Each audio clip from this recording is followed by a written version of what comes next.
I'm all in for Maryland. I'm not going to be running for president. I'm not going to be running for anything else. I'm here, and I'm not going to leave, and I'll give it everything I have.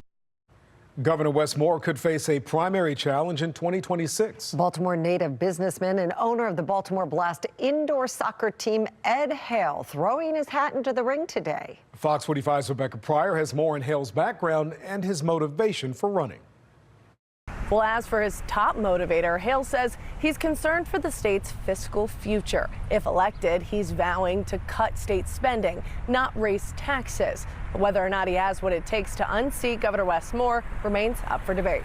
Why do that? Returning to his East Baltimore roots, Ed Hale announcing he plans to run for the state's highest political seat while standing in front of the Sparrows Point home he grew up in. You know, I was the worker kid, cutting the grass, painting houses, things like that. With no family money or college education, the self-made businessman went on to join the military, manage a city bank, and currently owns the Baltimore Blast indoor soccer team. Hale also ran several shipping companies and is credited for developing the Canton Waterfront after building the 17-story tower that now houses CareFirst.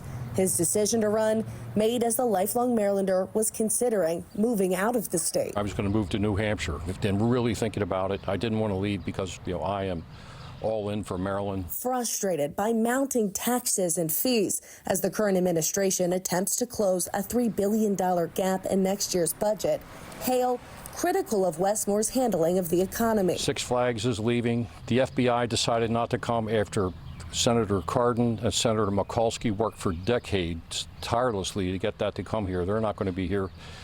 And now the Washington Commanders are going to move out of the state. So that was just over the last month. So I really believe that we could do better and we should be a little bit more business friendly. Hale also taking issue with a rise in juvenile crime, saying a lack of consequences is leading to a revolving door of young offenders. There's no deterrent, and we need to have something that could be done. But political analyst John Deedy predicting an uphill battle ahead. I think Hale probably will get about 20% of the vote in a primary.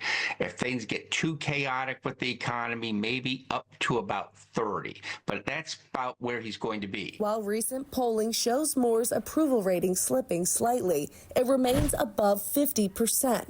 Moore also has a formidable $4 million war chest and will be 47 years old next summer, compared to Hale's 79. It's a Biden problem. And the Democratic Party has been trying to move itself more towards finding people that are at least under 60. I'm not afraid to take anybody on. Despite the official announcement, Hale still pulling together the paperwork needed to officially enter the race, but says it should be done shortly. It's all in draft, and it's underway, let's put it that way. So far, Republican John Merrick is the only other candidate to file those candidacy papers officially, leaving many still waiting to see if former Governor Larry Hogan will throw his hat into the ring. Meanwhile, today, Governor Wes Moore's campaign declining to comment on Hale's announcement. In Baltimore, Rebecca Pryor, Fox 45 News. I'm Kai Jackson. Thank you for watching. Here's another video to watch. Also, please take a moment to subscribe to our channel.